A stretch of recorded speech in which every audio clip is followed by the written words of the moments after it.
You can find this video on Facebook, or for discussion or comments on it, keyword race for McLennan sheriff. I received this campaign literature in the mail from one of the candidates for sheriff.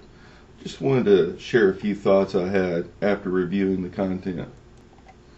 It occurred to me that in the past 12 years since Randy's been the chief deputy, I've rarely seen him in uniform, until he announced that he's running for sheriff. Then everywhere you see him in uniform. Who's playing dress up now?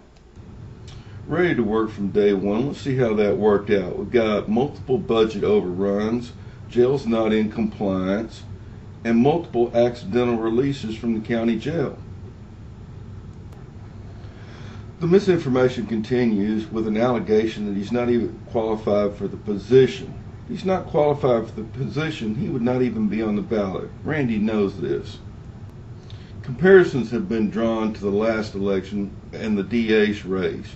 When Abel Reyna wanted to fill the top position for chief investigator in his office, he hired a retired U.S. Marshal. Another comparison is that saying Parnell McNamara is not qualified because he never worked in the sheriff's office is like saying Abel Reyna is not qualified to be DA because he's never been a prosecutor. The campaign for misinformation also says that he would have to attend and graduate from a police academy. That's not true. Parnell has pledged to obtain a license before he takes office. By law, he has 2 years by law to pass the state test. And because, unlike Randy, Parnell has a college degree, he can challenge the test and is not required to attend the academy. You might say that Randy really doesn't have extensive knowledge about it and he just overlooked this, but there's a little bit more to this story.